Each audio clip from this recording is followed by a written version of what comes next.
So we're not heading to Adelaide. We're not heading to Scrap Adelaide. that. We will be in a couple episodes. But we are heading to somewhere in America today. So let me get comfy. I'm going to lay down for this one. That's what I used to do. Here we go. Just have to drag the microphone with me. Got my coffee, my 7-Eleven coffee. Thank you, Jay. Our good little Uber. He got me nuggets at 9:30 at night last night. Oh. Because he didn't get home and I was like, oh, I'm not really hungry. And then it got to like 9 o'clock. I'm like, oh, I'm kind of hungry. Mm-hmm. And then I messaged him like, can you give me nuggets on the way home? Nuggies. So I had a 10-pack of nuggets at 9:30 at night last night. Health. I saw a TikTok the other day. Yes. My whole life is just on TikTok. And she was saying that her husband had left for work and then a man walked into her front door and ripped off her dress and started assaulting her. I'm sorry? Some of the fucking comments, the people have the fucking audacity. The fucking My audacity. Irish heritage is coming out. That are the fucking audacity. Some of the comments were like, the main one was, why was your front door unlocked? That doesn't give someone the right to walk into it. No, it doesn't. Why would you be wearing a dress in the morning? Perhaps it was 1, a nightie, which is classified as a dress, or 2, because she got fucking dressed. Because you wanted to wear a dress? Because she got fucking dressed in the morning, because she put her clothes on. But yeah, why? A lot of them was like, why isn't your front door on? Why was your front door unlocked? Okay, we really, really, really need to stop victim blaming. How about the question be, why the fuck did someone just walk into a house and rape a woman? Yeah, why did someone think they had the right to walk into a door locked, unlocked? It's not your house. Don't walk into someone's fucking house. You do not have don't know. permission to walk in there, and also you do not have consent to remove her clothing or do No. anything. Stop victim blaming. One comment was, you're too calm telling this story. Okay. Everyone reacts differently. Yeah, exactly. And one of the comments was, you should get a big dog. No, because dogs aren't used for protection. Yeah, if you're going to get a Pets dog. are for love. But yeah, I just saw that and I was like, oh, the comments are going to be fucked. But then you watch some TikToks and you're like, oh, can't wait to look at the comments and they're really nice. And you're like, I'm the problem. I'm disappointed, but also love that. Yeah, well, it's nice. And I'm like, oh, these comments are going to rip into this person. And you're like, oh, fuck, I'm the problem with the... Okay, but if you don't comment it, you're not really the problem. You can have a fucked up internal Yeah. dialogue. Just don't put it out into the world. Use your inside your head voice. Because I have a fucked up inside my head voice, especially when I don't take my meds. Yeah, the comments, I was just like, what the fuck? And then I saw another one the other day. Oh, this Asian girl was beaten and raped by someone. And now she's like severely disabled. Mm. And some man commented, well, what did she do to deserve it or something? Nothing. I was like, what the fuck is wrong with people? Nothing, because nobody deserves to be raped and beaten. No. It's Just keep your hands to yourself, mate. Yeah, some of the comments on TikTok. Like, TikTok is also so good and so bad at the same time. Sometimes I like the fact that my TikTok is just ASMR videos and people doing scrapbooking. That's my life. I just watch people make cards or put stickers on paper. Ralph Tyndall Designs. Shout out to Ralph Tyndall Designs. This dude makes some fantastic cards. I thought you were about to shout out Ralph from The Simpsons. Mrs. Crabapple, I ate my glue. I like men now. I like men now. Oh yeah, like last night my TikTok went into like, of course, Home Alone. My TikTok had to be like, I know she's home alone. Let's give her the fucking spookiest TikToks. And they're all like, shit people seen in the woods and like scariest shit caught on camera. And I was like, I really want to watch them, but I really don't want to go to bed alone after watching them. Yeah. Especially the fucking mimics. I don't like those.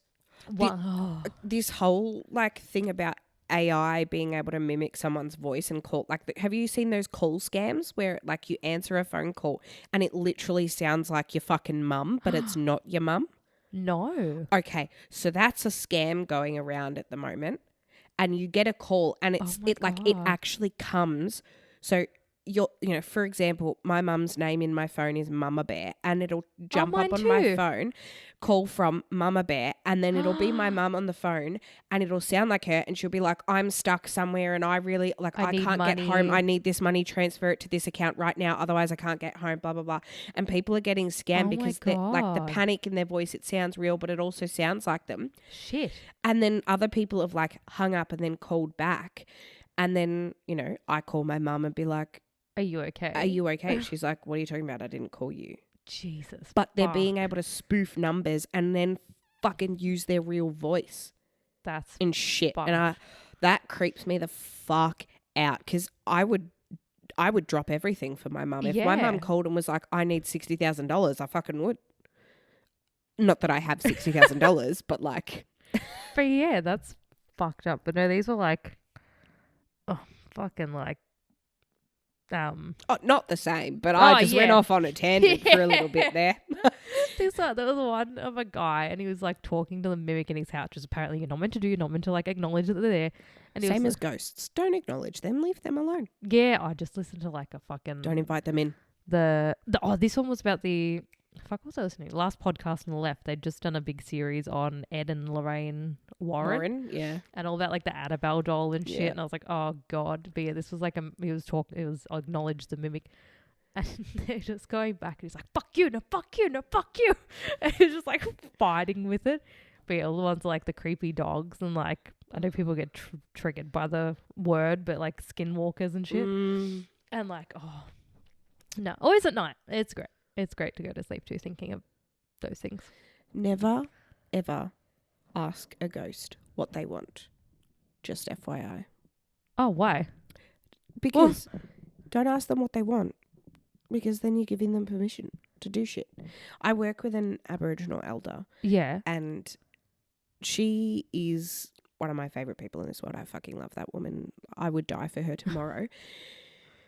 And she told me, you do not ever ask them what they want, because then if you're asking them, what is it that you want, you're giving them permission to take what they want. Oh. So she always just tells them to piss off. Well, fair. If there's if there's a little ghost in her house, she just says, I don't have what you want, piss off. And I was like, I would love to just be in your house at 2:00 in the morning and hear you tell someone to piss off. Just yelling through the house. I love it. Fuck that. I love her I so have much. too many dead people to be like, Piss off. Dad? Is that you? Any of my uncles? Everybody. What was I listening to as well? On Morbid. How like, remember when she was saying your daughter had a ghost in her room and it was scaring her? And she's like, get out, you're scaring him. Yep. You gotta be firm with the ghosties. Yeah. But anyway, this story has no ghosts in it. That was a 10-minute tangent that we just had. About 8 minutes.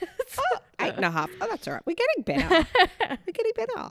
But yes, today we're going to Indiana. I don't think we stay in Indiana, but he was born in Indiana.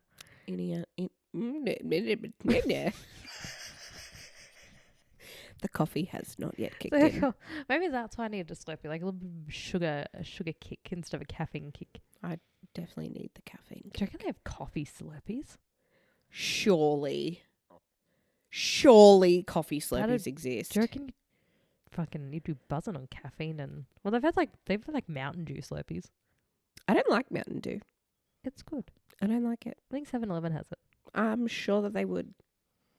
Anyway, so 7-Eleven is called 7-Eleven because they used to be open from 7 a.m. to 11 p.m. And the N is lowercase. Yeah. Because the guy's wife said the capital N looked too harsh. Yeah. But also now they're not open from 7 to 11. They're open all the time. 24/7. So they should change their name to 24/7. Yeah. 7-Eleven's easier though. I do love 7-Eleven, especially the Slurpees. Sponsor us. So Please. we have Larry Eyler. No, haven't heard of him. No. So Larry William Eyler was born on the 21st of December 1952 in Crawfordsville, Indiana. Larry was the youngest of 4 children born to George Howard Eyler and Shirley Phillips. Nope. Phyllis. There's a Y in there. Shirley. And what was his dad's name? George. Shirley and George. I know, such Aww. cute names some of these parents have. I hope that they're okay people because their names are cute. They sound cute. His father, George, was an alcoholic Okay, never mind. who is known to physically and emotionally abuse his wife and children. Righto. George, fuck you. George wasn't the best. George and Shirley divorced in mid-1955. His mother would work 2 jobs as a waitress and in a factory on weekdays and occasionally in a bar on weekends. Phyllis isn't her name, isn't it? Phyllis is the middle name. That's not even her name. Phyllis was her last name. It's not Phyllis, is it? What's her name? Shirley. Shirley. Sorry, Shirley. May you rest in peace. She's dead, right? Well, he was born in 1955, so I'm assuming. Oh, maybe. I don't know. I'm assuming. If you're alive, I'm sorry. If you're dead, rest in peace. Rest in peace. Sorry, Shirley Phyllis.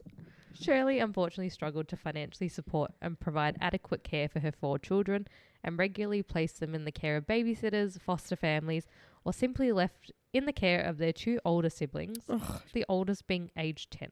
Shirley was trying to do the shit. I think the heater just kicked on. It's got like a draft of air. It is fucking freezing today. Fucking ridiculous weather.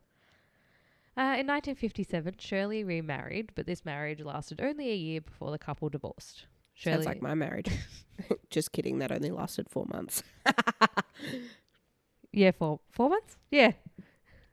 Twinning! Hopefully the next one lasts a little longer. Yeah. Shirley married for a 3rd time in 1960. Third time lucky. With this marriage lasting 4 years before the couple divorced. Okay, she's getting better. Shirley then married for a 4th time in 1972. I think this one stuck because I don't have that they broke up. 4th time lucky on your Shirley. Good job, Shirley. Larry went to St. Joseph's School in Lebanon, Indiana. Lebanon. Yeah, I keep thinking of like... Lebanon? Because that's what I'm thinking Yeah, of. like the country, not the suburb. I feel like it's a suburb. Lebanon. I've heard it before. In Indiana.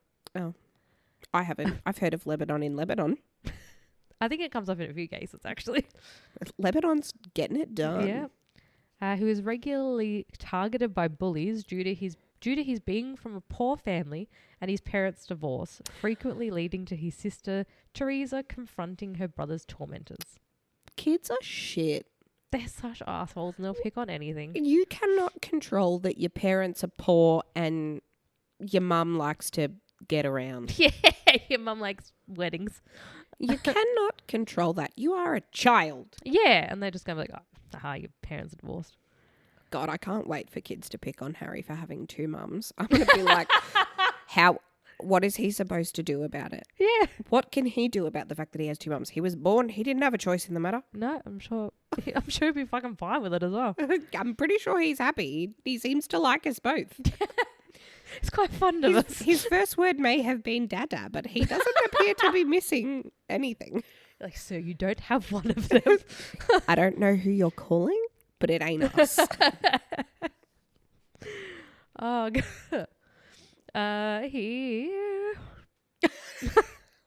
This episode is wild. This has gone off the rails. He was described in a few articles essentially as the kid that everyone just picked on. He turns out to be a dick. So, like... Yeah, but you know, nature versus nurture. Does he turn out to be a dick because he was relentlessly picked on? Or was he picked on because he's a dick? Yes. We will never know. My phone just vibrated. Oh, it's just Beck. Larry was described by his teachers as a quiet yet likable pupil with few friends. Due to his increasing stubbornness and erratic behaviour, Larry's mother placed him in a home for unruly boys in 1963. He found this experience emotionally devastating and within weeks had tearfully persuaded his mother to allow him to return home. Also, like an unruly boys' home in 1963 would have been... Butt raped. No? Are we not saying that? I was going to be like, not great. Well, Would have been very, touchy-feely. butt raped. Shortly after, Larry underwent psychological tests, which revealed him to be of average intelligence, although suffering from severe insecurity and holding an extreme fear of separation and abandonment.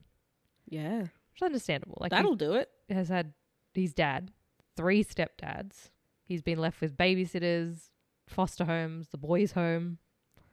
Like, poor Jay was just sitting in the lounge room.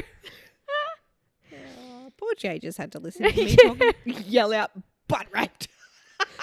So he ran away. He's nervous. No one's going to butt rape you, Jay.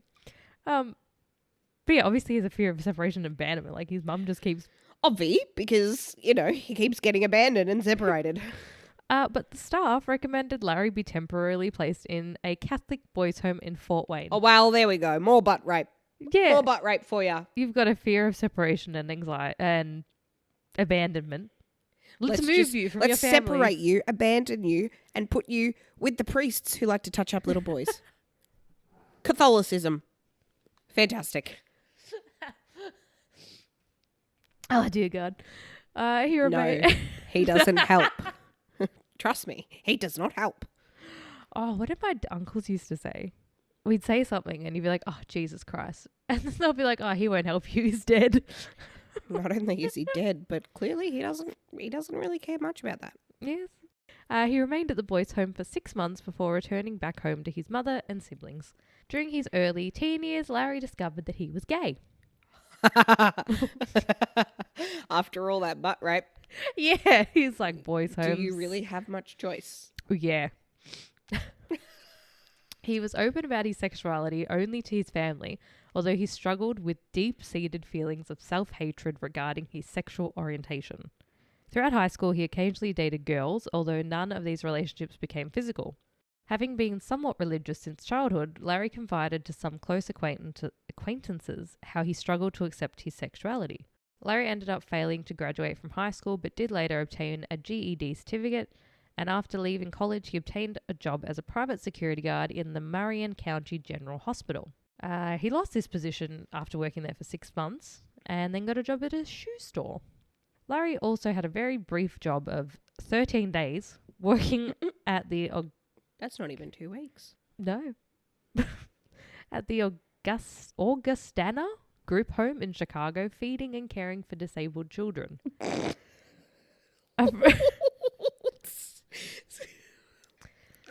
don't know why that's funny, but the sentence, feeding disabled children, just... Feeding and caring for disabled children. He's just like, sit down and eat. And he only lasted 13 days. 13 days working there is not... Like, how do you fuck that up after 13 days? I mean, depends. A friend later explained that caring for people was part of his nature, and when Larry was younger, he wanted to be a priest. This friend said, quote, there was always a gentle side to Larry, a part that wanted to help people and to be recognized for that. Okay. Don't be suspicious. Yeah, when I read that in one of the articles, it was like after I'd written most of the script. I was like, that doesn't seem like the Larry I know. That doesn't fit. That doesn't add up, but apparently he wanted to be a priest. That adds up. That does add up. During this time, Larry began to engage himself in Indianapolis's gay community, frequenting gay bars and frequently engaging in casual liaisons with men. Several of these individuals noted Larry averted his eyes from his partner during intercourse while shouting profanities such as bitch and whore, leading many to believe Larry was fantasizing his partner was female. Okay. Maybe he just liked, like, you can call a guy a bitch and a whore. Yeah, I mean, men can be whores too. God. Man whore. By the mid-1970s, Larry was well known within the gay community of Indianapolis, particularly among those with a leather fetish. Wait, when did he move to Indianapolis? Because that's not Indiana. No, Indianapolis? I thought they were different places. That's my vape. I can't Google on that. No, don't Google on your vape. It's not going to give you the right answers. Oh, the capital is Indianapolis. Oh. Yeah, Indianapolis is in Indiana. It's okay. like Melbourne, Victoria. Right, gotcha. Understanding. Oh, it makes sense. Like Indianapolis. What do you call the city? Yeah. Metropole. Yep. Yeah. I know what you're trying to say. Gotcha. We all know where we're going. We just don't know how to get there. Yeah. We'll get there eventually, one day. Several acquaintances within this community described him as a good-looking, laid-back guy, an avid bodybuilder who was close to his mother and sister, although others who engaged in sexual activities with him described him as an individual with a sadistic streak and a violent temper which would only surface within their sexual encounters, often involving Larry extensively bludgeoning, then inflicting light knife wounds upon unwilling partners, particularly to their torsos. Okay. That doesn't go off, sis. That, no. Consenting adults, a little knifey knife, punchy punch, whatever. Yep, okay. Like some people like being Some people like being slapped. No, I just... Oh, Jesus. He ain't gonna help you. But yeah, like some people like that. But like as long as we're all consenting, it's fine. But when they're not consenting and you're inflicting knife wounds upon them. Yeah, that's just called stabbing people. That's just assault. After working at the shoe store, Larry went on to become a house painter. He lived in a condominium in Terre Haute with a 38-year-old library science professor named Robert David Little. Larry first met Robert in 1974 while studying at Indiana State University. Their relationship was platonic, with Larry saying he viewed Robert as something of a father figure. Yep. Larry and Robert would go out to the clubs together, but Robert was described as a socially awkward, taciturn, and unattractive individual. So mean. He struggled to form friendships or obtain sexual partners during these nights out, and Larry would bring home younger men to engage in sex with the two of them. Okay. Good wingman, I guess. On the 3rd of August 1978, Larry picked up a 19-year-old hitchhiker named Craig Long. Not long after he picked up Craig, Larry propositioned him for sex, which resulted in Craig trying to exit the vehicle. In response, Larry pulled out a knife and pressed it against Craig's chest, which Craig stated, "I don't have any money." Larry then drove towards a rural field, stating, "It's not your money I want. I'm not after your money." He then ordered Craig to undress before he handcuffed him, bound his ankles, then ordered him to climb into the back of the pickup. As Larry started to undress, Craig attempted to run from the car, shouting as he ran, quote, "You queer." What an insult. But in the 70s. Well, yeah. True, Yeah. But like, still. These days you're like, Yeah. try harder. You queer. Yep, what of it? You want to join? Yeah. It's a very big community. He did not. He ran away. Larry chased after him and stabbed him once in the chest, penetrating his lung. Craig fell to the ground and pretended to be dead until Larry left. He then stumbled to a nearby house where the occupants called the paramedics. Shortly after, Larry drove to the house where Craig was receiving first aid and offered the handcuff key to the sheriff's deputy, claiming he had stabbed the young man accidentally. How do you accidentally stab someone in a field in your truck? Well, they're handcuffed. Yeah, while they're handcuffed and naked. He was arrested and taken into custody. A search of his vehicle recovered a hunting knife, a metal-tipped whip, a butcher knife, a further set of handcuffs, tear gas, and a sword. Interesting. Why have you got a sword? Larry was later charged with aggravated battery, to which he agreed to plead guilty. A judge set his bond at $10,000, a sum which was raised by his friends. He was released on bail until August 23rd.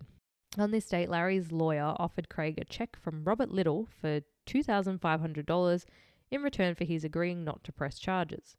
Craig accepted the offer and Larry changed his plea to not guilty. As such, he was acquitted on November 13th and was charged $43 in court costs.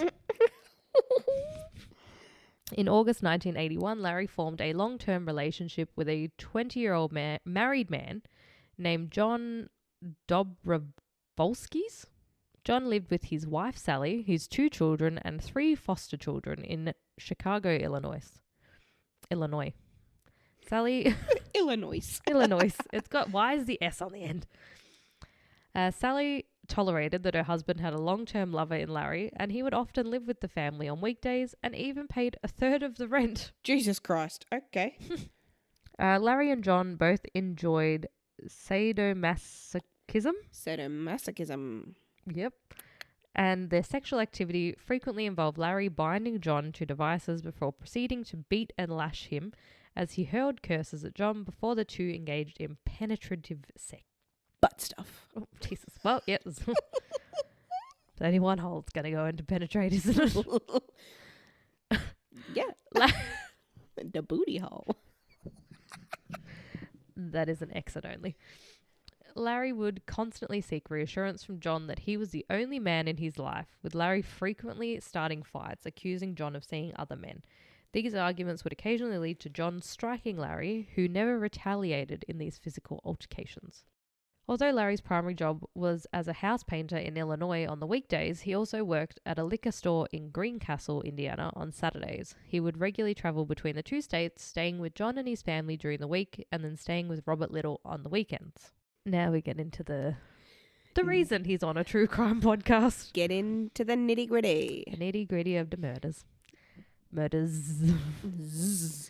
On the 12th of October 1982, Larry picked up a 21-year-old named Craig Townsend in Crown Point, Indiana. Craig was drugged, extensively beaten, and later abandoned naked and comatose in a rural field, causing Craig to suffer from exposure. Craig did survive the assault. I lied about starting the murders, apparently. And was transported to Crown Point for treatment. Craig, for some reason, fled the hospital without describing his attacker to police. 11 days later, on the 23rd of October, Larry abducted and murdered a 19-year-old man named Stephen Crockett. His body was discovered in a cornfield in Kankakee. A lot of K's in that one. Kankakee County. Approximately 12 hours after his murder. An autopsy revealed Stephen had been beaten, then stabbed to death, suffering 32 knife wounds, including 4 to his head. A week later, on October 30th, a 26-year-old named Edgar Underkofler disappeared from Rantall, Illinois. His body was not discovered until March 4th, 1983, in a field close to Danville, Illinois. He was wearing white tube socks that did not belong to him. Sometime the following month, Larry murdered a 25-year-old barman named John Johnson. His body was discovered... His parents didn't think of that very well. John Johnson. John Johnson. You think a little bit harder. His body was discovered 1 month later in Lowell, Indiana. On the 20th of November, Larry abducted a 19-year-old hitchhiker named William Lewis at a location close to Vincennes, Indiana. He was stabbed to death and buried in a field close to... why do I do this to myself?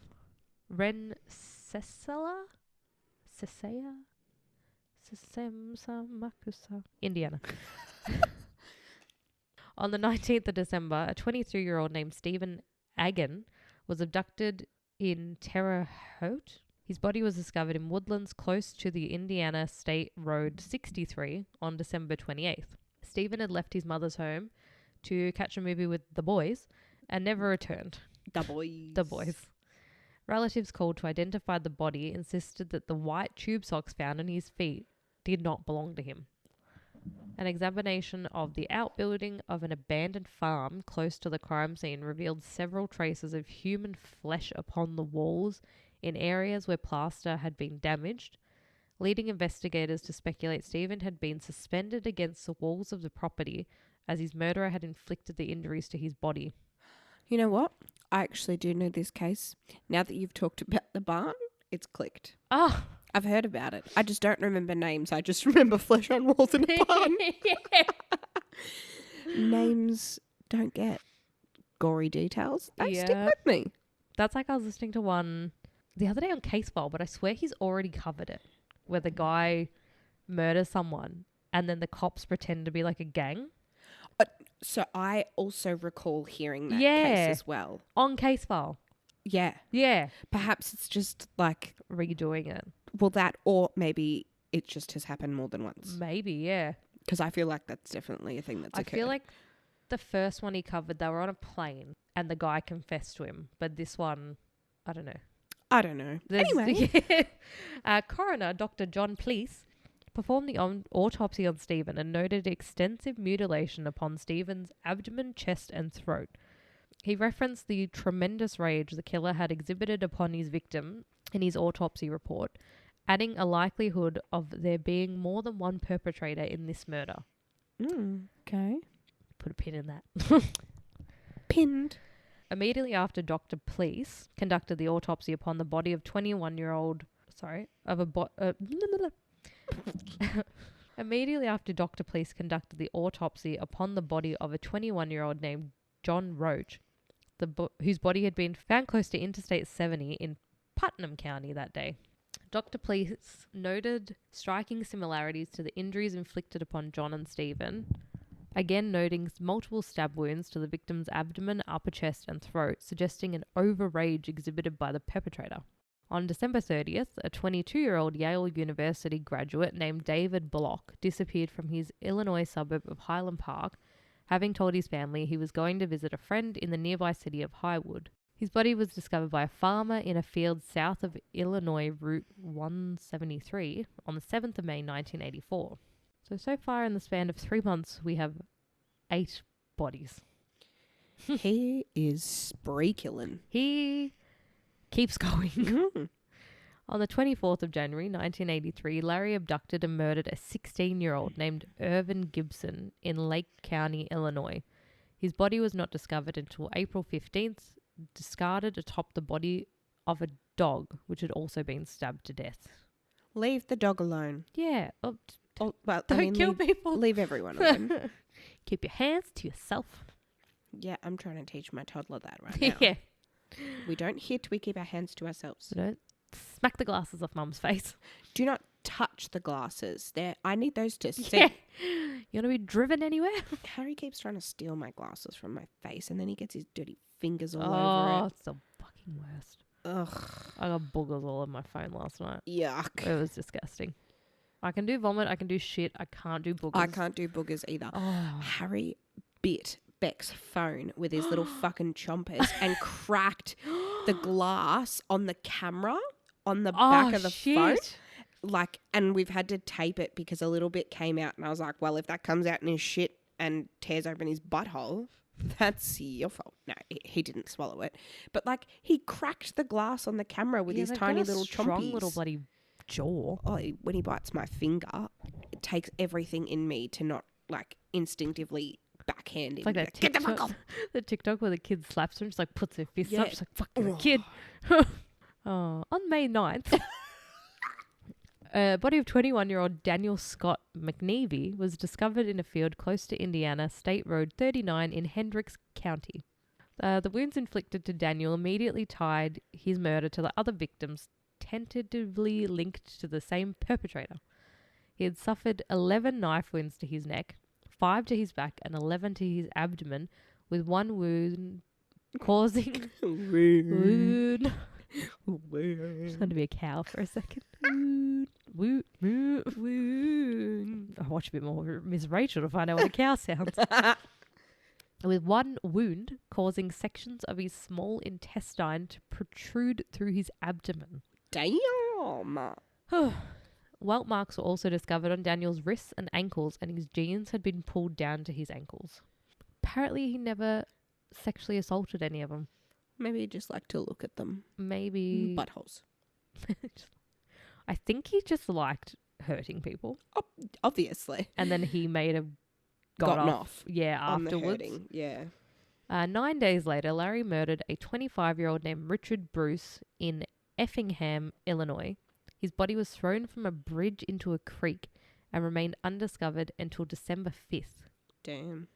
Many advocates within Indiana's gay community had speculated the sudden increase in the number of disappearances and murders of young males might be the work of a single perpetrator. The crimes in the community were starting to be compared to John Wayne Gacy, who only a couple years earlier was charged with his 33 murders. Damn. This was in the 70s, and I think John Wayne Gacy was going to trial or had just gone to jail. It was all very close. Yeah. And that'd be so fucking scary. A John Wayne Gacy was caught, and then this shit is happening again. Yeah. You'd be fucking terrified. Although police had routinely raided gay bars and bookstores, in addition to continually overtly filming patrons of these premises in their effort to identify the movements of the suspect, that month the gay newspaper The Works, in their own efforts to assist police, created created an anonymous telephone line and published an article speculating as to both the identity and the motives of the perpetrator, whom they speculated struggled to accept his sexuality. With assistance from members of the gay community and the families of one murder victim, the editors of the newspaper offered a reward of $1,500 for any information obtained leading to the arrest and conviction of the killer. By the early spring of 1983, police in Indiana had tentatively linked several murders of young males committed in the state to the same perpetrator. 6 days after the discovery of Daniel McNevy's body, the Indiana State Police conducted a meeting attended by 35 detectives from each of the 4 jurisdictions where bodies of young males bearing wounds suggested the same perpetrator had been discovered. Investigators agreed that a task force was needed and it would include 2 detectives from the state police, 2 from the Indianapolis police, and 2 from each county involved in the manhunt. All information obtained was entered into a computerized database linked to the statewide police system. Do they have computers in the 70s? Yes. At least it wasn't just fucking paper. Do you remember that case that like they had to reinforce the floor? Yeah. Because there was that many fucking papers. Yep. Shortly thereafter, investigators in Kentucky contacted the task force reporting that a 29-year-old Lexington resident named Jay Reynolds, who was the owner of an ice cream shop, had been discovered stabbed to death in Madison County on March 22nd and that his body had likely been transported to the site of its discovery. Days later, investigators in Chicago reported that the body of an 18-year-old African-American teenager named Jimmy Roberts had been found with 35 stab wounds to his body in Thorn Creek on May 9th. Both victims were linked to the manhunt for the same perpetrator, whom this task force termed the highway murderer. Okay. Real creative with the names. They're real creative. And there's so many fucking highway murderers or freeway killers or... Well, yeah, if you did it on a highway, then you must be the highway killer. Because if you killed someone on a highway, then you are. I also love things like the Green River Killer. It's like... Because I'm a fan of the Green River. But there was only one of... Anyway. People need to become more inventive with the names. Or isn't Richard Ramirez like the Night Stalker and then Joseph D'Angelo's like the original Night Stalker? Yeah, they're fucking weird. It's like, why not just give them different names? I also hate that BTK got to name himself. Oh. Why would we give him that? Also, didn't he have like a list of suggestions? Yeah, he did. Oh my BTK, god. BTK, bind, torture, kill.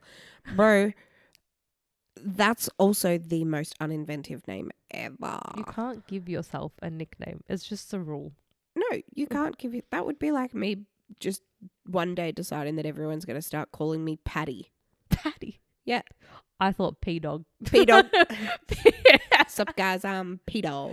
P-Dog. That's going to be my name on this pod from now on. P-Dog. P-Dog. Sup, everyone? It's P-Dog and Meg. P-Dog. And Ziggy. And Ziggy boy. Oh, he's gone from the window. Aww. Because usually I'm on my computer, so he just sits there. Aww. On the 6th of June, 1983, a former lover of Larry's named Thomas Henderson phoned the investigation team's confidential hotline to voice his suspicions that Larry Eyler might be the killer they were seeking. He explained that his former lover had been charged with some sort of stabbing of a young hitchhiker in 1978, possessed a violent temper, and had a preference for bondage. He likes to bind me up and slash me, so that might be him. But yeah, surely if like there was multiple people that were like, oh, but I guess like I don't know. My brain just stopped. Buffering. My brain does that all the time. You know, like that spinny wheel of death on the computer? I feel like often that needs to just be pasted on my forehead. P-Dog is buffering. Because I was going to say, like, if you knew someone in the community that liked tying people up, like, would you put their name down as a suspect?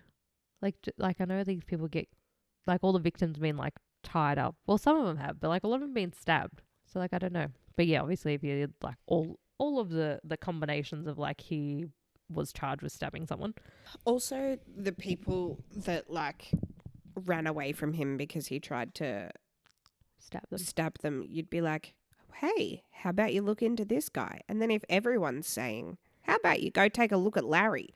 Everyone, the police might be like, maybe we should have a chat to Larry. Like, I'm surprised the first guy didn't be like, hey, this guy stabbed me.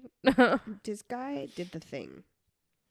Conducting a background check on Larry, investigators discovered that he had been arrested in 1978 for attempting to sexually assault a teenage hitchhiker whom he had stabbed and left for dead. The handcuffing of the wrists and binding of his ankles matched the MO of the highway murderer, whose victims had also been discovered with welt marks upon their wrists and ankles. Larry was known to regularly travel between Indianapolis and Chicago, which would be the highway where all these peeps are being murdered. And the two, main things states seem to fit. This information was considered significant to keep an informal track of Larry's whereabouts, but not to place him under full surveillance. Bruh. Do you have any other suspects? Yeah, what else have you got going for you? Just someone on him. Just take a look. The FBI developed a psychological profile of the unknown killer, whom they predicted to be a white male in his late 20s or early 30s, who worked in a menial profession and who presented a rough exterior in part due to his self-hatred regarding his sexual attraction to other men. AKA Larry. Larry. The individual would project a macho image and seek the company and approval of other masculine males in order to feel a sense of belonging. As such, the individual would frequent redneck bars and be something of a night owl, yet live on the edge of homosexual panic, always fearing to be labelled by others as queer. Homosexual panic. What a term. I live with homosexual panic. I don't know why my voice did that. Because of the redneck bars. I think so. I think so. I was incepted. What is homosexual panic? I don't know, but it sounds funny. So when you get a panic attack. Panicking and homosexual. Okay, obviously that's what my panic attacks are going to be called from now on. I'm suffering from homosexual panic. Sorry, P-Dog's having a homosexual panic. Oh, dear God. The fucking... the terminology of the day. The 70s. Due to this fear, this offender may express a hatred of homosexuals in order to mask his sexual attraction to those from whom he sought acceptance. It's like, the boys are going to know I'm gay. Oh, no. I can't. The homosexual panic kicks in. The rednecks are going to know that I'm a rainbow. Oh, dear God. I'm sorry, but like, if that's who you are and you're like, my friends are not going to accept me, like, get different friends. They're clearly not your friends, yeah. bro. Oh, dear God. Plenty of rainbow friends will accept you. They're very accepting. Oh, fuck. Red's just not your colour.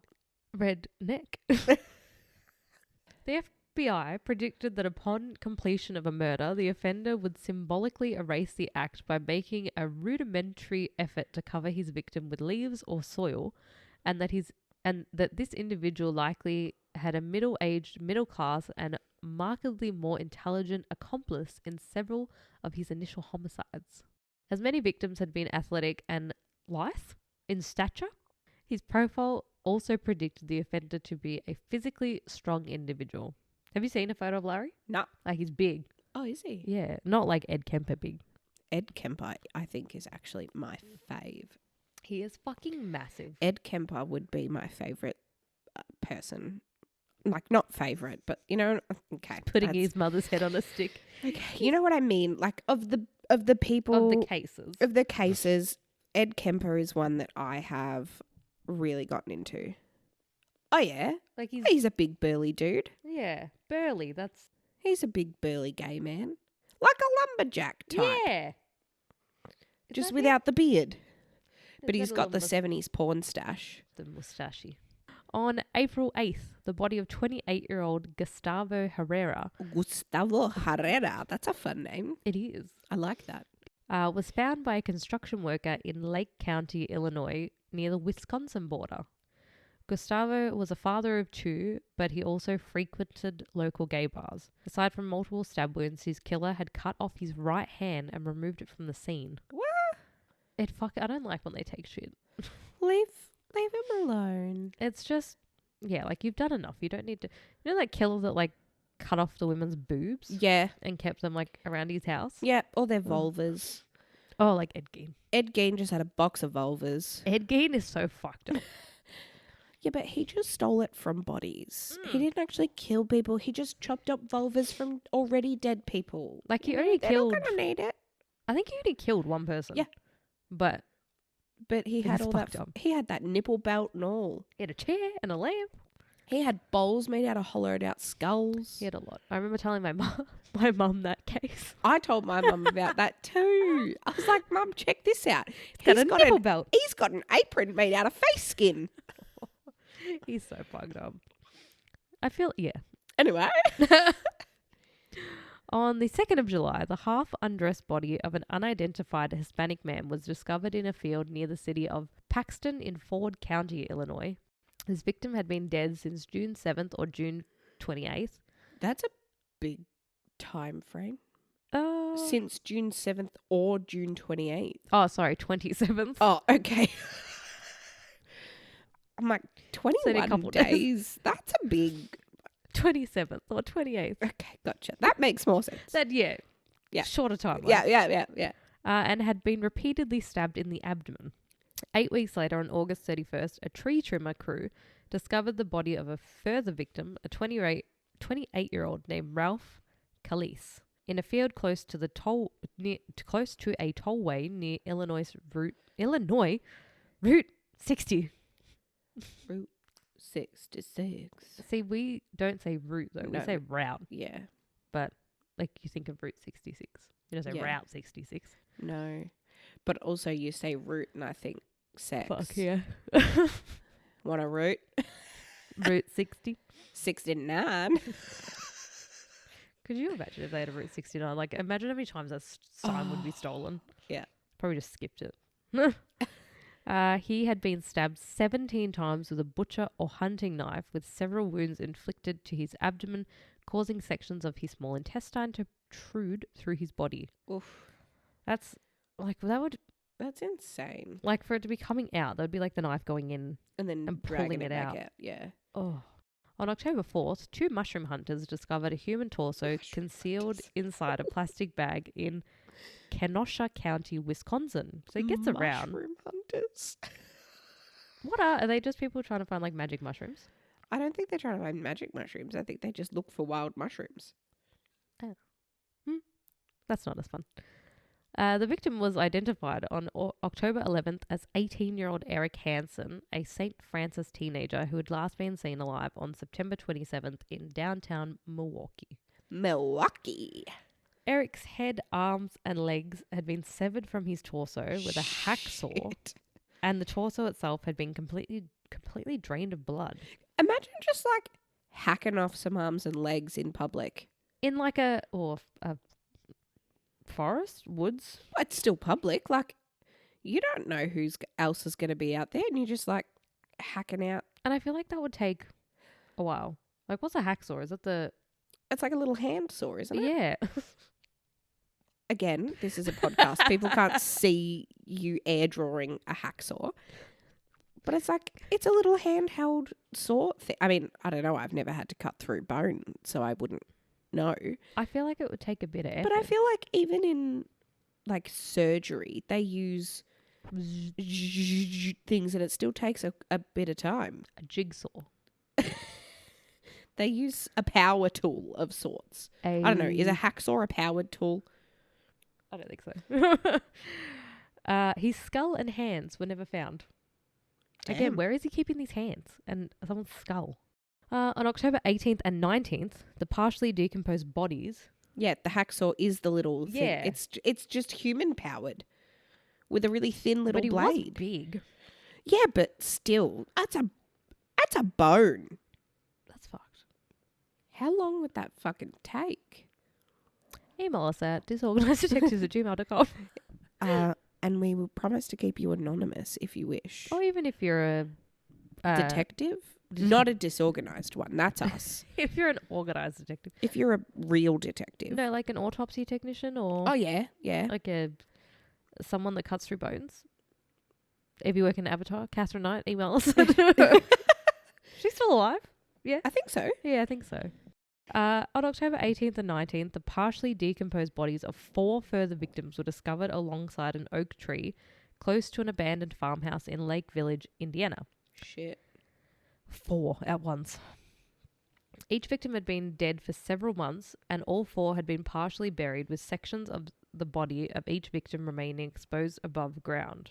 3 of the victims, who were Caucasian, were buried on one side of the tree, and the 4th victim, who was African American, was buried at the other side of the tree. Oh, he's fucking segregating them. But like, rude. Did he take on 4 at once, or did he kill 4 and just keep taking their bodies to there? the one place? Yeah, I don't know. Like, you know how is it Ted Bundy that like victims keep taking their victims to one spot? Yeah, but that's not really fitting with his. Yeah, usually They're just wherever he's done it, he dumps them. Yeah, so maybe it was 4 at once. Maybe. An article from USA Today, from July 2023. Oh, that's recent. Yeah, that's when one of the bodies were identified. Oh. And I think the other ones were 2020 and 2021. Wow. From the DNA Doe project. Oh, yes. Yep. He was identified, the African-American teenager who was only known as Adam Doe for nearly 40 years was discovered to be 17-year-old Keith Lavelle Bibbs by the DNA Doe project. Wow. The 3 Caucasian males were also identified from the DNA Doe project as being 22-year-old Michael Bayer, 19-year-old John Bartler, and 19-year-old John Brandenburg Jr. So many Johns. Yeah. Or 70s. True. How many old people do you know that are named John? Mm. All 4 victims had been stabbed more than 24 times with a blade at least 8 inches in length, and the torso and the trousers of each victim were discovered around their ankles. Why is he taking their pants down but apparently didn't sexually assault them? Again, maybe he just likes to look at the butthole. Yeah. Look but don't touch. Or maybe just like, he's bound them. He's taking their pants down, like just to feel a bit more like I'm in control. Perhaps. On the 7th of December, a hunter discovered the partially buried skeleton of a further victim in Hendricks County, close to U.S. Route 40.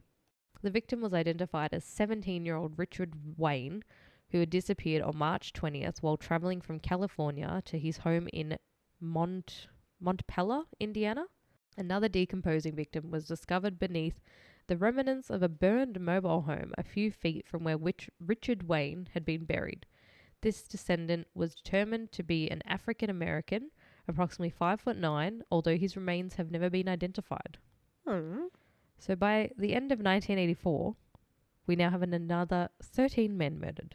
Damn. And in 1983 we had 8. So we now have 21 murdered males. Shit. On September 30th, 1983, Larry was arrested in Lowell, Indiana for a routine traffic violation. He'd been in the company of a young hitchhiker at the time of his apprehension, and both men were arrested and detained for questioning at the Lowell State Police Post, with Larry initially being detained upon charges of soliciting a young male for sexual purposes. Shortly after 1:30 p.m., 2 investigators from the Highway Murderer Task Force conducted a formal interview with Larry. Although willing to discuss any other aspects of his life and their suspicions of his having committed murder, Larry refused to discuss his sexuality. He was questioned about the murder of John Roach and Daniel McNeely, but claimed to have only read press coverage of both murders in the Indianapolis Star and denied having committed the murders. He also consented to the investigators' request to conduct a forensic examination on his vehicle, and also agreed to allow investigators to take his mug shot, copies of his fingerprints, and to subject him to a polygraph test at a later date. During the search of Larry's vehicle, they found a knife, 2 sections of nylon rope, handcuffs, a hammer, 2 baseball bats, a mallet, and surgical tape. Okay. Who needs that much shit in their car? A hammer, 2 baseball bats, a mallet. Someone that's murdering people. And also, he's a house painter. Like, why wouldn't you just have paint and brushes? Because he's murdering people. Like, I get a tradie being pulled over and having a bunch of shit in their car, but like, an inspection of Larry's footwear revealed the impressions of his boot to be a precise match to the plaster cast taken of imprints discovered alongside the body of Ralph Calise. The pattern of his tire tracks were also deemed similar to tracks found near the crime scene. Blood was also discovered beneath the handle of the knife found inside his vehicle, and he was known to have regularly commuted between 3 districts in Indiana and Illinois where several victims' bodies had been discovered. Upon completion of the forensic examination of Larry's vehicle, Indiana investigators informed Larry he was free to leave custody and retain possession of his vehicle.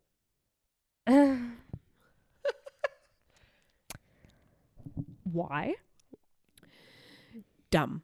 Your boots match, your tire tracks match, there's blood and knives and multiple baseball bats in your car. But you're free to go. Bye-bye. Take your car, clean it. Do whatever you want with all the evidence. Yep. Yeah, so stupid. Thankfully, someone on the task force must have realised that now Larry knew they were looking at him as a suspect in multiple murders. You don't say. Like, hey, we should he fucking knows we're onto him. And they obtained a search warrant authorising their search of the home of Robert Little. This search was conducted at dawn on October 2nd and revealed further circumstantial evidence such as credit card receipts indicating Larry's presence in jurisdictions in both Illinois and Indiana on dates identified victims linked to the highway murderer had been killed.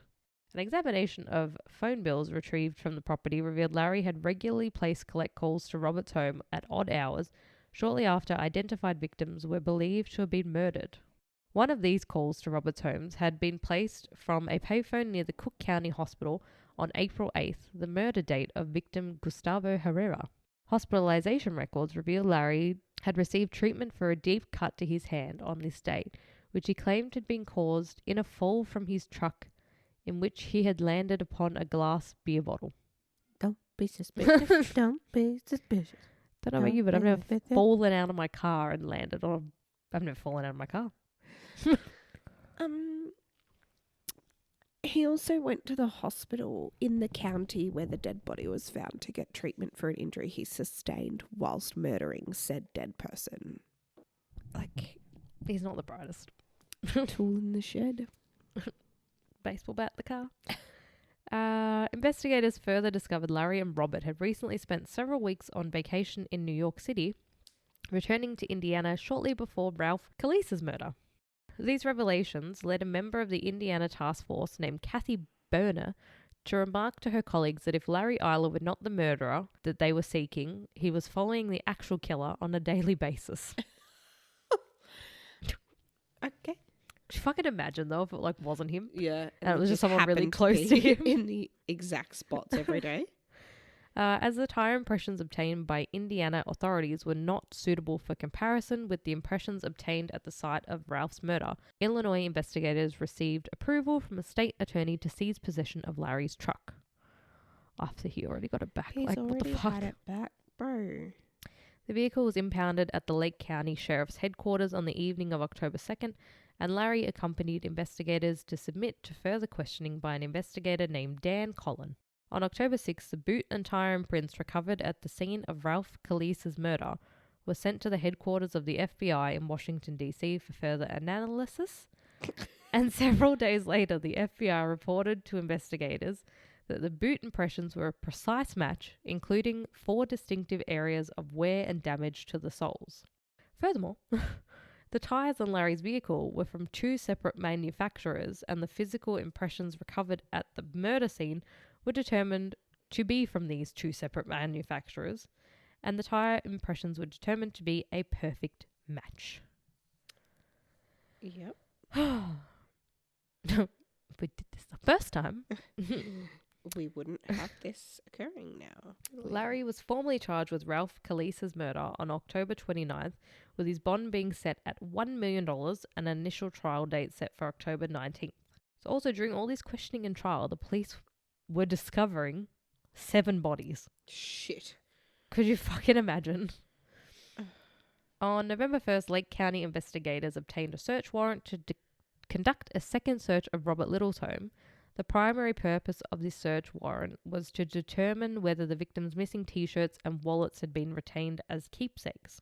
Although investigators retrieved 221 items of clothing, jewelry, pharmaceuticals, and Polaroid photographs, none of the items recovered depicted or belonged to any of the murder victims. However, a key recovered in this search was a precise match to a key found beneath the body of Stephen Agin. This key was later determined to fit the door of an office where Larry had worked in 1982. Wow. Leaving his bloody keys around. Following a lengthy evidentiary hearing in December 1983, Lake County Circuit Judge William Block, it's fucking long, ruled that although Larry's initial arrest for the traffic violation had been legally valid, his subsequent detainment, during which evidence was recovered by Indiana police and now presented before him, had been obtained without probable cause. Oh, what? Oh, don't worry, it gets better. Oh. At the subsequent January 1984 hearing to determine whether the physical evidence recovered following Larry's arrest should be suppressed, a police sergeant named John Pavlikovic conceded the primary reason Lowell police had prolonged Larry's detainment on September 30th was to await the arrival in Lowell of members of the task force assembled to investigate the series of murders, and that Larry had never been formally under arrest in relation to any offence other than soliciting a male for sexual purposes. Further testimony pertaining to the Lake County and Chicago officers' search of John Dobrovolsky's residence on October 3rd revealed this search had been conducted without a search warrant. Ugh.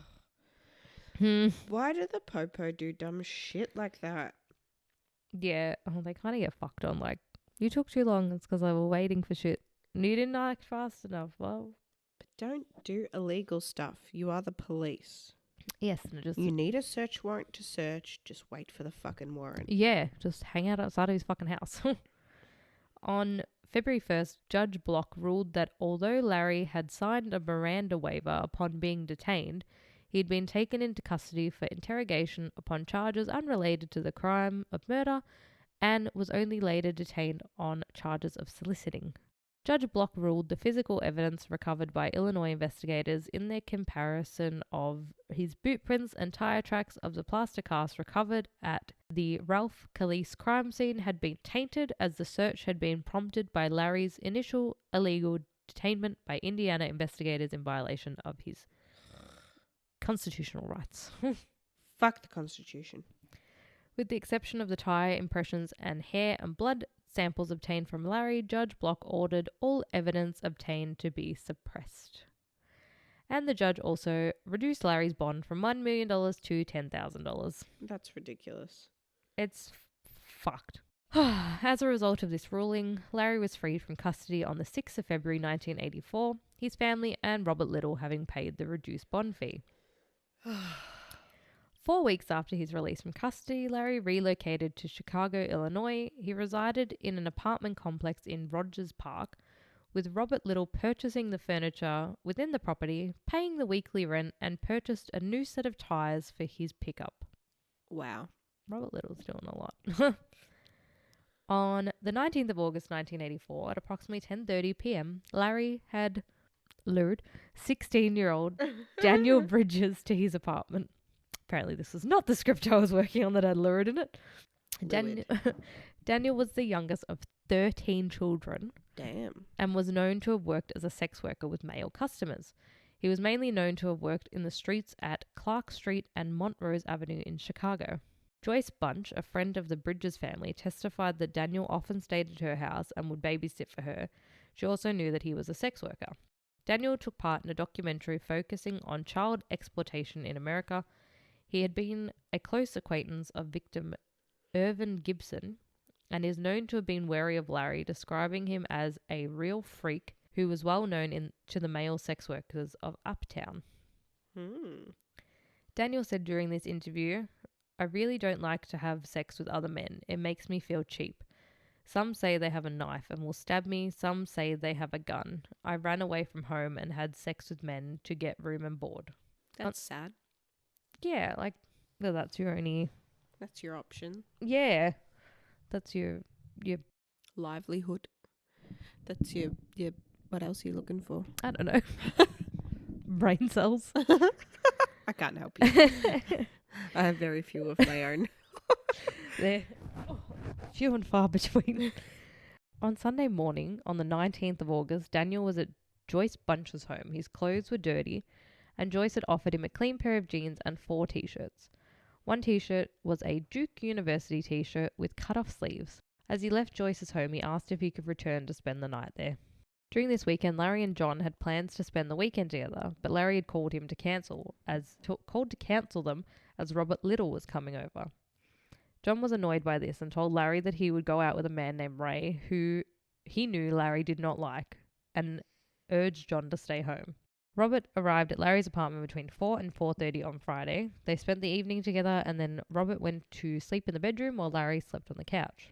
John and Larry had multiple phone calls over the weekend, with Larry telling him that Robert was leaving on Sunday and then John could come over. On Sunday evening, Larry and Robert went out to dinner, and then Larry called John at 8:45 to tell him that Robert was still at his apartment. John found this unusual because Robert had usually left by this time on Sunday. He told Larry that he would just go out with Ray again, which caused Larry to become angry. Robert left Larry's apartment around 10 p.m. on Sunday and drove back to Indiana, arriving home at about 2:30 a.m. on Monday. He went to bed and got up between 10 and 11 the next morning. At around 11 p.m. on Sunday, when John and Larry were on the phone, John was still trying to meet up with Larry. Larry told him that Robert was still over. With John being annoyed, he organised to meet up with Ray. He's like, fuck you for the 3rd time, meet up with Ray. John was waiting for Ray to pick him up at the corner of Montrose Avenue and Western Avenue between 11:45 p.m. and midnight. While standing on the corner, he saw Larry drive past. He called out his name, but Larry did not stop.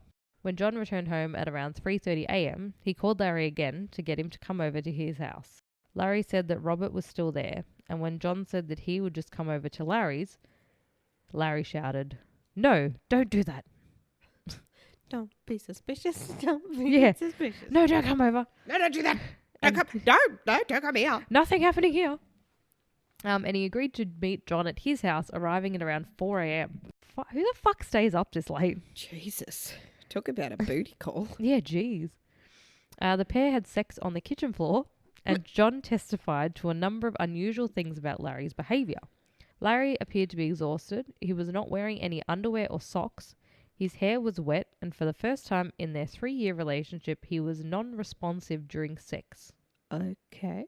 I think because he liked to like, you bitch, you fucking whore, he didn't call him names. Yeah. He didn't call me names during sex. Something's wrong. At some point between Robert leaving at 10 p.m. and arriving at John's at 4 a.m., Larry had murdered Daniel Bridges and also out of jail because... Yeah, he was released. Hope you feel good about that one, Judge.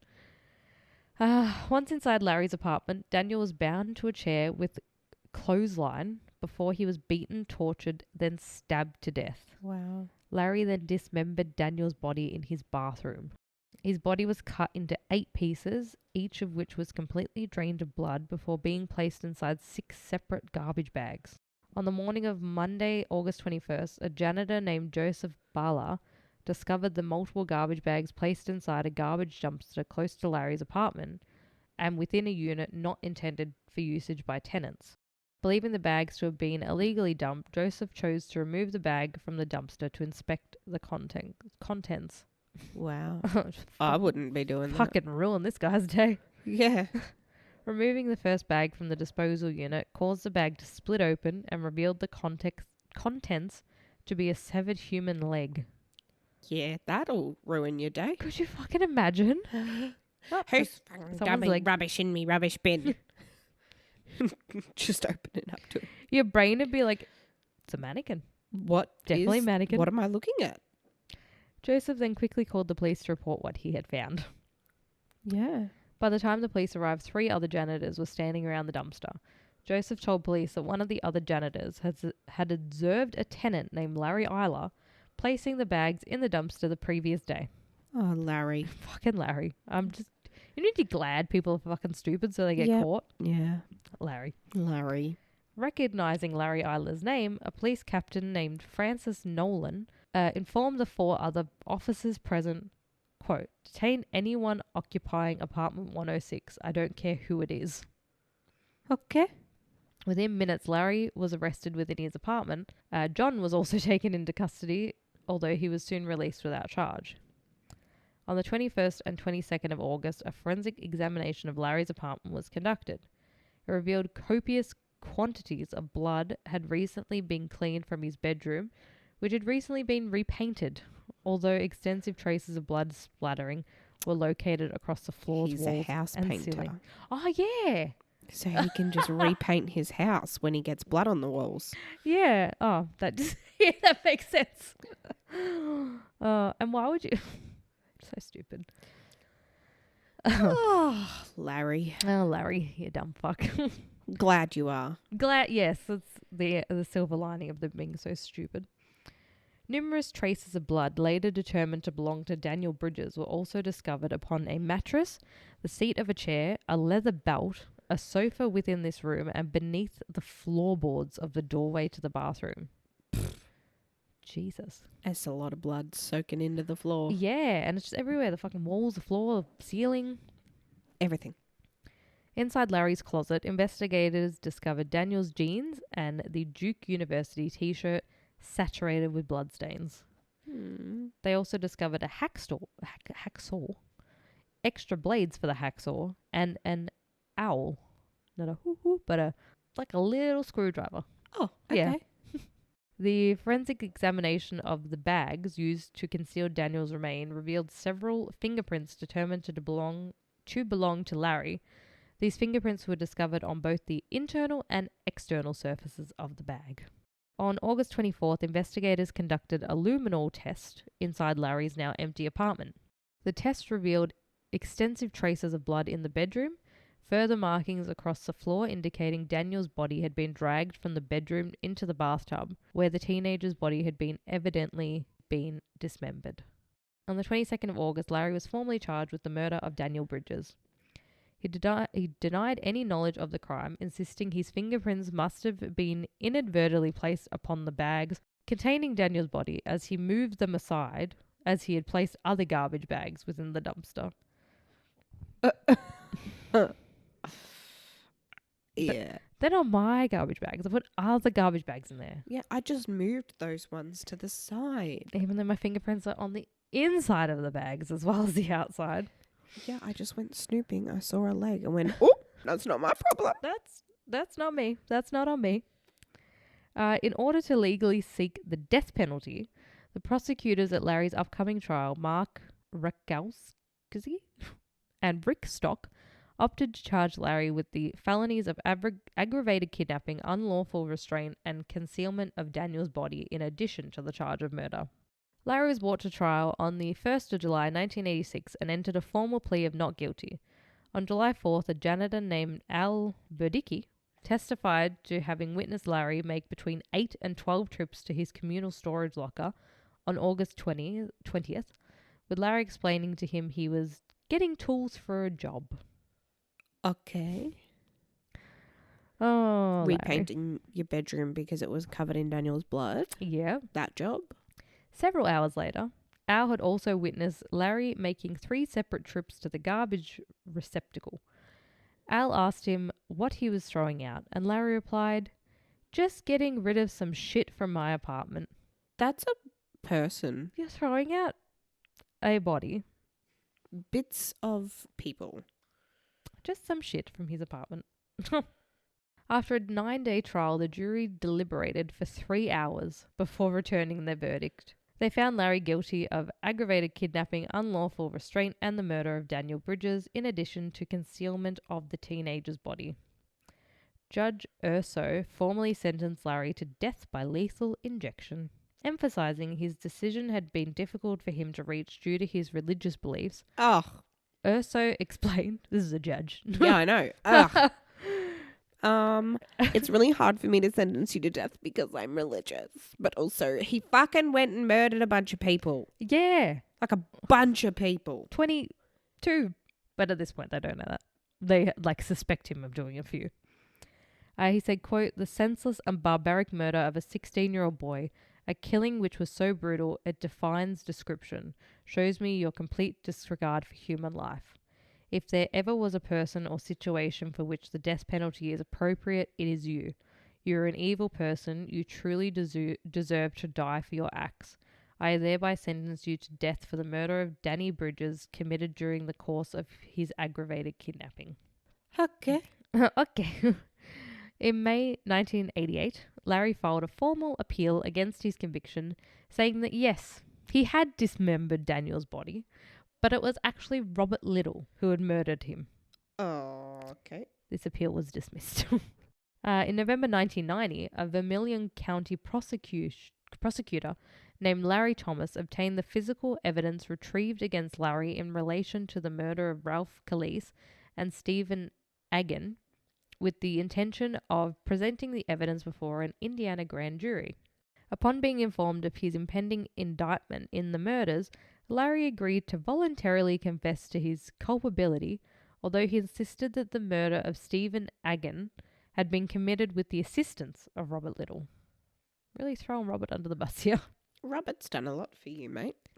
Robert has done a lot for him, but also... Did Robert out murder people? Question mark. Question mark. ... He agreed to confess to his guilt and testify against his alleged accomplice on the condition that he be given a fixed term of imprisonment as opposed to further death sentence. Fixed term as in till the day you die, I would suggest. Yeah. If you're going to be making a deal with the devil, yeah, he's in there till he dies. His offer was accepted, and Larry provided his attorney with a 17-page confession on December 4th. On December 13th, Larry pleaded guilty to the murder of Stephen Agin before Judge Don Darnell, additionally testifying Robert Little had been a knowing and willing participant in this murder. Larry received a sentence of 60 years imprisonment on December 28th to be served concurrently with his existing sentence. Robert Little was arrested on December 18th and formally charged with Stephen Agin's first-degree murder, facing a sentence of 60 years imprisonment if convicted. Robert Little was brought to trial on April 11th, 1991 and entered a formal plea of not guilty. Larry testified against his alleged accomplice at the trial. According to him, the two had regularly socialized within Indianapolis's gay community, occasionally bringing young men to Little's home to engage in sex, with Robert frequently photographing the sexual acts. Larry said that on the date of the murder, Robert had suggested the two do a scene, which he had understood to mean commit a murder for sexual pleasure, as Robert photographed the event with a Polaroid camera. Larry claimed that the two of them had persuaded Stephen into Robert's vehicle, initially with the promise of Stephen simply drinking with the two. Although he was straight, Stephen agreed to participate in a bondage and photography session for money. The two men had initially driven Stephen to a location close to the Terre Haute Regional Airport, where a guardsman ordered the three off the airport grounds. Larry then drove towards an abandoned shed close to Indiana State Route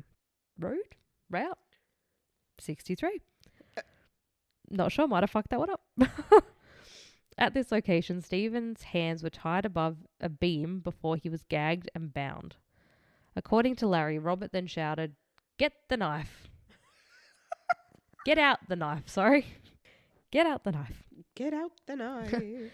Before he had proceeded to stab Stephen, he further testified that Robert had repeatedly masturbated while photographing him, as he had bound and repeatedly stabbed Stephen, and that Robert had also stabbed the young man before stating to Larry, "Okay, kill the motherfucker."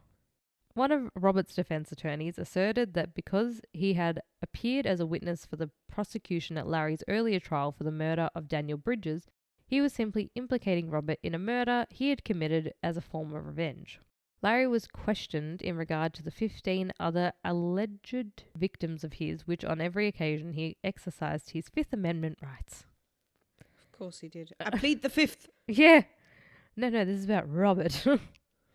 Further questioned as to why no photographs had been found of Stephen's restraint and murder in the police searches of Robert Little's home, Larry stated Robert had disposed of the photographs following the 1983 search of his home, adding that the pictures had been inside a closet in Robert's bedroom, which had not been searched. Of course not. Dr. John Pleece recounted the autopsy he had performed upon Stephen Agan's body, stated, "This is the most extensively mutilated body I've seen without the body being cut into pieces." Dr. Pleece testified that many of the beating, stabbing and slashing injuries had been inflicted after Stephen was already deceased, although numerous deep wounds to the neck and groin had been inflicted while the young man was still alive. That's fucked. Yep. He further testified that he could not conclusively pinpoint the actual time of Stephen's death, but stated his belief the young man had been killed prior to December 21st. Robert Little's defense attorney claimed his client had not even been in Indiana in the week before Christmas, or on any year between 1958 and 1989. To support this, Robert's mother testified that she had relocated from Indiana to Florida in 1958, and that since then her son had visited her a week before Christmas each year. However, this claim was discredited by prosecution, who had introduced into evidence ledger records, providing Robert's vehicle had been brought to a Terre Haute garage for minor repair work on December 21st, and a phone bill proving a call had been made from Robert's home on the same day. But that doesn't prove it was him. Like, it just proves that his car and phone were used. It could have been Larry. It could have been Larry with his phone. Like, he lived there on the weekends. Yeah. So surely he had a key. And if he's in fucking Florida seeing his mum, Yeah. like, he could have just taken his car. He could have, absolutely. Both prosecution and defense attorneys delivered their closing arguments before the jury on April 17th, with Robert's defense attorney stating, "Would you convict an honourable man on the word of Larry Eyler?" That is a good thought. Yeah. After deliberating for over 7 hours, the jury found Robert Little not guilty of all charges. But then, like, at the start, remember I said, like, one of the murders, a lot of them were like, 2 people did this. Yeah. So it's like, I feel like that's a question mark next to him. Or even John, like the boyfriend. Yeah. Who knows? On the 6th of March 1994, Larry died in the infirmary of the Pontiac Correctional Center. His death was due to AIDS-related complications, and he had been seriously ill for approximately 10 days prior to his death. Wow. Bye-bye. Bye, Larry. 2 days after his death, his attorney Kathleen Zellner called a press conference in which she revealed the names and or descriptions of 17 individuals whom her client confessed to have personally murdered. Kathleen elaborated that her client had been formally diagnosed with AIDS in March 1991, and therefore knew when he testified at Little's trial in the Stephen Agan murder that he was dying. "I believe Larry was truthful. Larry had no incentive to lie to anyone." I feel like he kind of did. Yeah. Take the heat off him a little bit. Yeah. In his posthumous confession, Larry stated he had typically lured his victims, who included both heterosexuals and homosexuals, with promises of drugs, alcohol, money, or transport, and that immediately prior to stabbing several of his victims, he had pressed the blade of his knife against their abdomen before informing his victims to make peace with God. And lastly, Larry claimed he had never engaged in sex with any of his victims, and he had frequently given his victims' t-shirts to Robert Little to use in masturbatory fantasies. Yep. Okay. And that is Larry Eyler. Fucking Larry. With 22 victims? Yep. And I think, Doink. one still not identified. Yeah, that's insane. That's crazy that the 4 around the tree were identified, like, in the past 2-3 years. Yeah. Well, the first 3 were identified in, I think, 2021. Yeah. And the last one was 2023, so only like a year ago. That's insane. Like nearly exactly a year ago. It was like July Yeah. 2023. Wow. It's fucking crazy. Insane. In the membrane. Insane in the membrane. Insane in the brain. It's just crazy, all the fucking Opportunities they had to catch him. Oh, yeah, no, I was going to say, like, the technology we have now to... Oh, yeah, like, that too. To find things out. Like, I feel like there's got to be a huge wave of cases Historical, solved. yeah. Because, like, I think it was... I hope so. It'd be, like, ideal. Because, like, a lot of them are being solved slowly. Obviously, it still takes time, but they all deserve closure. Yeah, and there's, like, next week's one is an unsolved one. Mm. I know. So It's so dissatisfying. I know, but it's like... some of the cases you hear and you're like, how the fuck is this not solved? There's so much stuff. There's just a lot. And then ones that are like unsolved, but you know. It's technically unsolved, but we know. We know who did it. Like Casey Anthony. Not naming names or anything. I think it was Crime Junkie, and they said like all their, what is it, genealogy stuff?